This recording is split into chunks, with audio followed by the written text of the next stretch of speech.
Hi, it's Dr. Gladden. I'm going to be walking through some Max Pulse interpretations with you based on kind of how we go about uh, looking at them.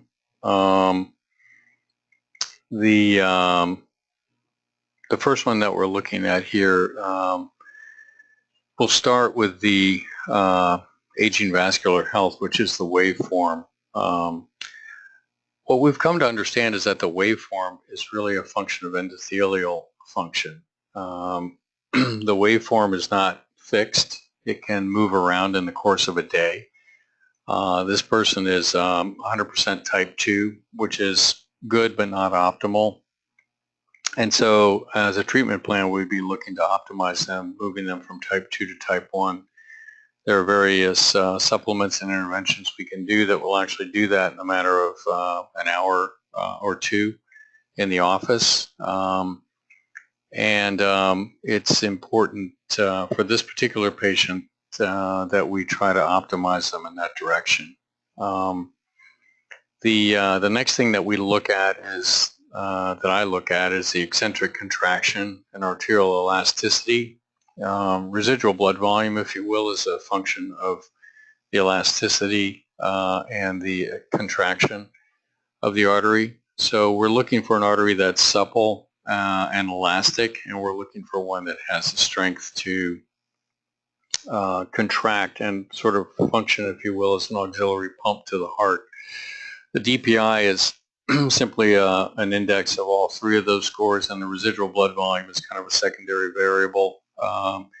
That's really a function in my mind of how much contraction there is, how much elasticity there is in the artery.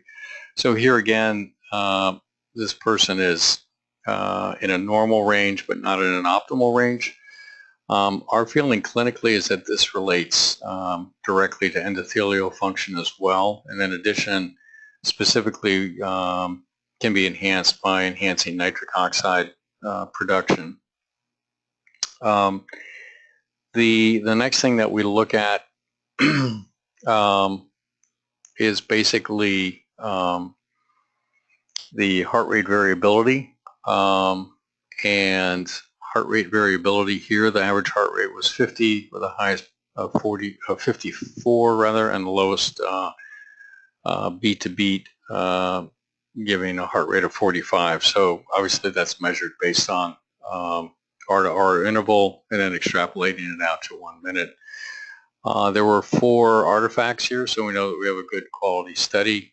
Heart rate variability here is good in the sense that when you look over at the panel that shows sympathetic nervous system in red and parasympathetic nervous system in blue, the patient seems to be parasympathetically dominated, if you will.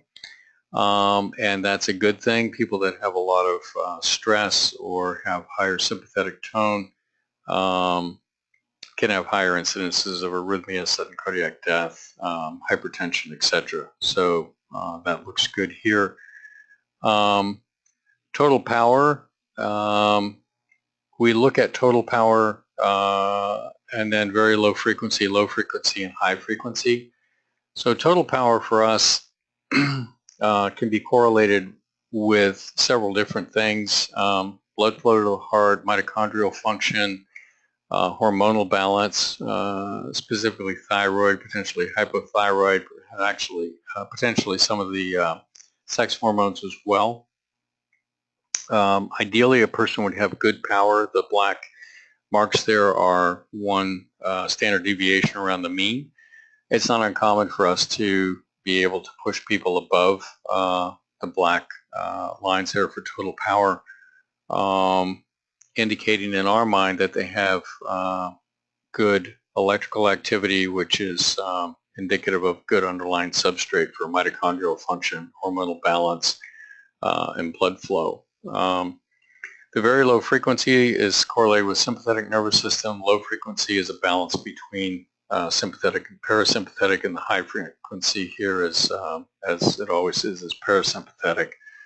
And so this person is parasympathetically dominant. We would like for this person to have more power, total power, and so that would be a focus of intervention.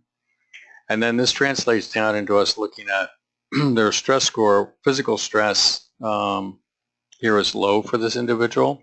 Their stress resistance is high, or not high, but normal, higher, and their mental stress is low. So it gives them an aggregate stress score of 40. What we're looking for here is that in well-trained people, the physical stress will be even lower. The stress of simply sitting in the chair will be extremely low.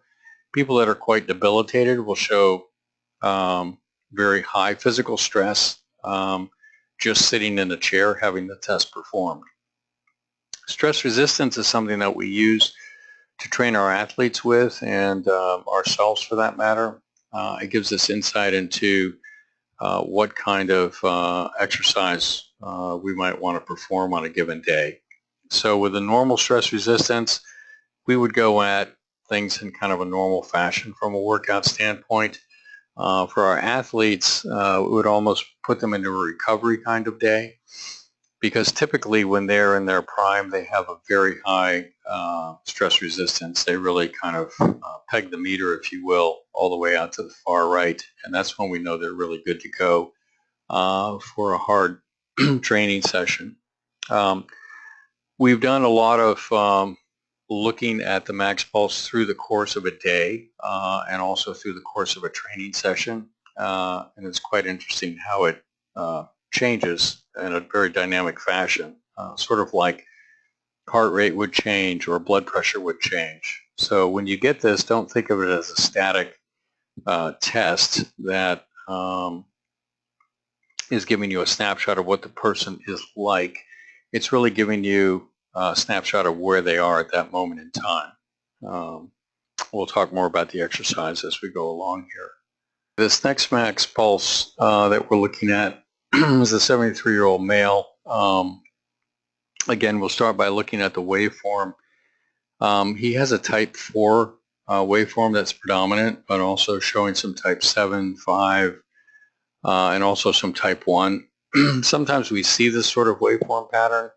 When I see it now, I many times will repeat the test because if the transducer is not positioned properly on the finger, if it's rotated left or right and isn't kind of on axis with a nail bed, we found that it will skew the results.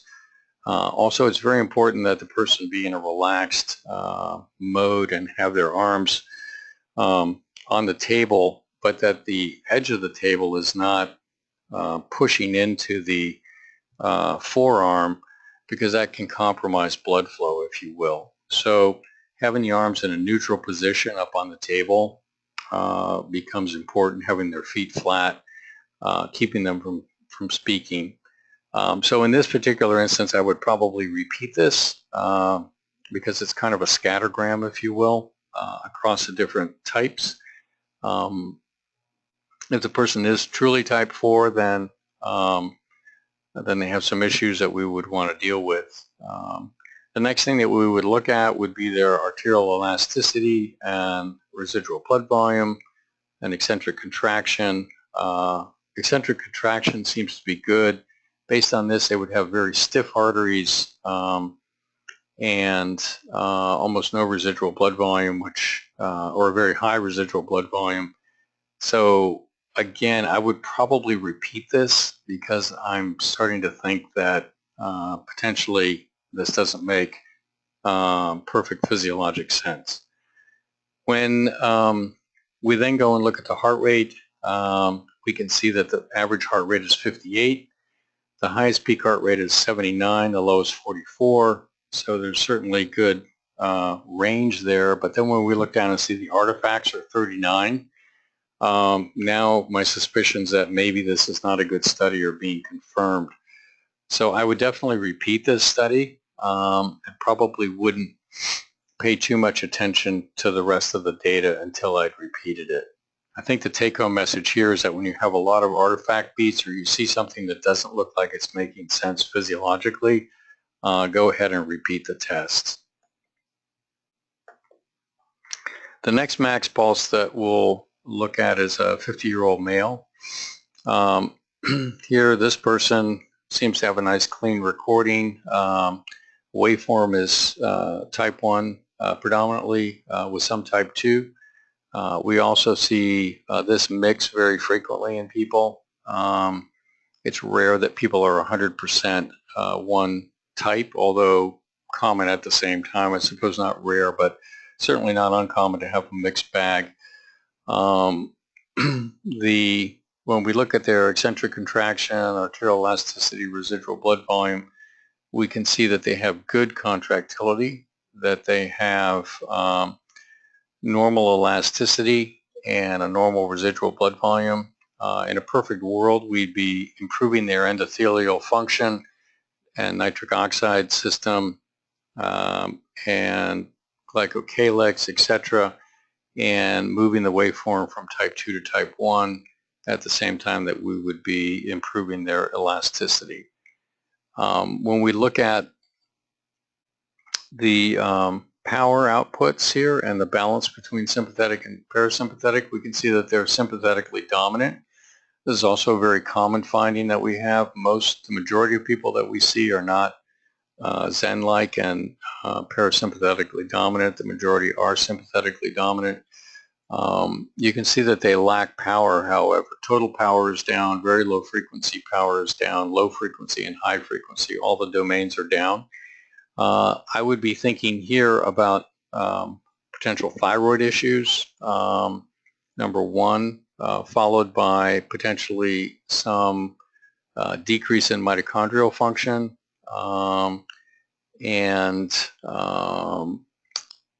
potentially some perturbations in hormonal balance. Those would be the things that we would go after.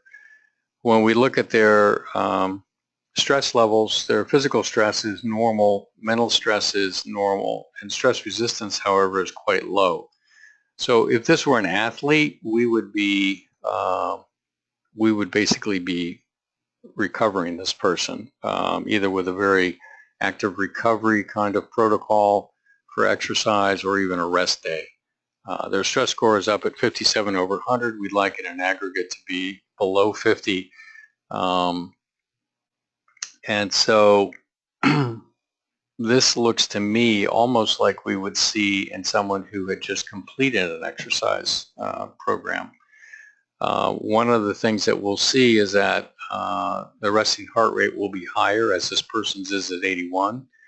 Even if they started with replete with power and were above the hash marks, exercise depletes the heart of energy, and we'll see total power drop. We'll also many times see a drop in sympathetic nervous system tone and a rise in parasympathetic nervous tone.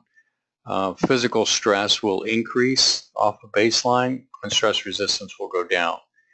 And it's possible for those to go the entire distance of the scale there. Physical stress can be very low to start with and very high at the end of a stressful workout. Power can be markedly above the hash marks and then go below.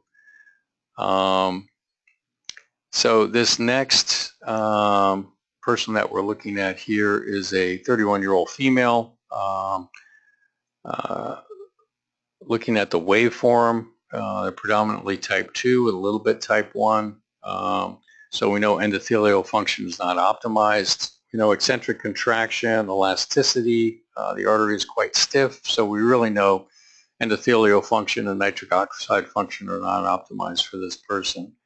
The DPI, I don't really put much weight on. I really am dissecting out the eccentric contraction and elasticity, and the residual blood volume is going to fall sort of where it may, and that's going to be secondary to the degree of elasticity and eccentric contraction that there is in our estimation. So when we look at this patient's total power, it's actually reasonable. When broken down into the three different frequency domains, very low frequency, low, and high frequency, they are all pretty good, and you can see that this person is pretty Zen-like. Their parasympathetic tone is dominant. Physical stress is quite low. Stress resistance here is very high, and mental stress is low. So this would be, For an athlete, this would be a good day to work out really hard. They have a low stress score of 14 over 100. And we would want to be focusing on, with that degree of stress resistance, is there a way that we can augment power for them even further through diet, supplementation, etc., taking away things that might inhibit mitochondrial function, and then also trying to improve their elasticity, which we feel correlates with endothelial function. The next client we have here is a 31-year-old female showing a type 4 waveform, again with a smattering. And so I'm starting to wonder, is this really a good quality study? The eccentric contraction is suboptimal, elasticity is very low, residual blood volume is low. This is probably a study that I'm going to repeat in a 31-year-old female. We found that the vessel types, although they're presented as anatomic interpretations of degree of atherosclerosis, are really much more dynamic than that. I think these types really reflect vessel physiology with a smaller contribution of anatomy rather than the other way around. So I would be probably repeating this study. When we look at total power, the power is good. They're really sympathetically dominant. Physical stress is normal, but mental stress here is very high, which can correlate with sympathetic nervous system. And we've seen that be a good correlate for many, many people, being able to ferret out their level of mental stress. We've also been able to show that exercise can lower mental stress, as can using CardioMath or other breathing techniques to lower mental stress. So you can use this test actually to help you determine if you're really having an impact on lowering somebody's stress level. Stress resistance is fairly normal to low in our estimation, and the total stress score is 60. But again, I'd probably be repeating this test. Next, we have a 46-year-old male. He's predominantly type 3 and has a bit of a smattering, of course, up to type 1 there. His eccentric contraction and arterial elasticity look pretty good. Because of his high elasticity, the residual blood volume appears to be quite low. And when we look at his power is actually quite good. He does have 17 artifacts, however, so again, I'm thinking about probably wanting to repeat this, this test. Average heart rate was 53. There's a good range of 76 to 45. And then when we look at his sympathetic to parasympathetic nervous system balance, they're actually in balance. Physical stress here is very low. This is what we'd expect to see in a fit individual. Stress resistance very high. So total stress score of 8, great day to exercise hard, but based on the number of artifacts and the waveform, I probably would be repeating the test as well. And what you'll see when you repeat it and you get the probe aligned properly is that the waveform will either straighten out or be indicative of significant endothelial dysfunction. Next, we have a 46-year-old male. So here we have a 91.8% type 1, 8.2% type 2. We have physiology that corroborates the waveform there with an eccentric contraction that's optimal, elasticity that's optimal, and residual blood volume that's optimal. This is someone who's appears to have a healthy and intact endothelium. Their average heart rate is 79 with a peak of 75, low 53 based on the R-to-R interval. It's a good quality study because there's only one artifact, and their total power is good. sorry, I think we just jumped. Yeah, total power here is good. Very low frequency power is good, low frequency and high frequency. They're sympathetic dominant, but they're also reasonably well balanced, not as sympathetically dominant. So their stress score comes in at under 50 at 45. Their physical stress is low, but not as low as it could be. Mental stress here is low, but stress resistance is actually quite low. So again, it would be more of a routine workout recovery type day for an athlete. But this appears to be a good quality study, and we would run with that interpretation. Next, we have a 72-year-old female. Zero artifacts and has a waveform that's predominantly type 4. So now we're starting to think, okay, this is probably real physiology. Eccentric contraction is suboptimal, arterial elasticity is suboptimal, and residual blood volume is consequently high. And what we're thinking here is that this person has significant endothelial slash potentially anatomic disease superimposed on the physiology of the arteries. So it would be interesting for us to see if we could actually improve that waveform using some of the things that we know will improve endothelial function. When we look at power, the power is a bit down, so we'd be thinking about hormonal situations for them as well as mitochondrial function. Parasympathetic tone is dominant, which means that they're relatively zen. Let me go back. And physical stress is normal, mental stress is low, and stress resistance is normal. So this is a person with a stress score of 50. They're not in great shape. Certainly not at this particular point in time. The endothelium is not working well. Power for them is low, so we'd be looking at ways to improve their power, improve their endothelial function, and understand what their anatomy is inside the coronary arteries and their arterial tree in general for this particular individual.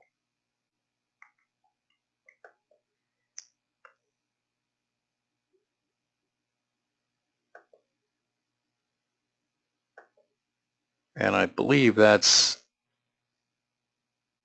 now here's one more. So this is a 72-year-old female, average heart rate of 83, but there's 25 artifacts.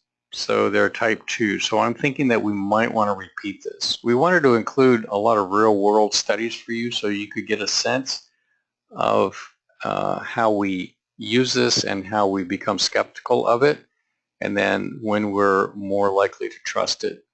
Apart from the 25 artifacts, the physiology here looks pretty good and believable, with eccentric contraction being just optimal, elasticity being normal, and residual blood volume being optimal. Physical stress is low, mental stress is low, stress resistance a bit higher, and power looks pretty good across the board with a nice balance between sympathetic and parasympathetic. I would probably be inclined to repeat this test and see if we can get the artifacts to go quite a bit lower. We'd like them less than 8, and see if this is true. But some improvement, let's say it is true, then doing some things to improve endothelial function would appear to be important here.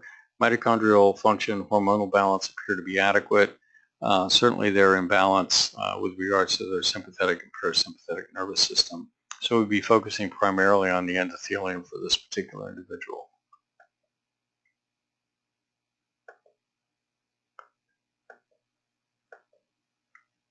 And I believe that's the last of the slides.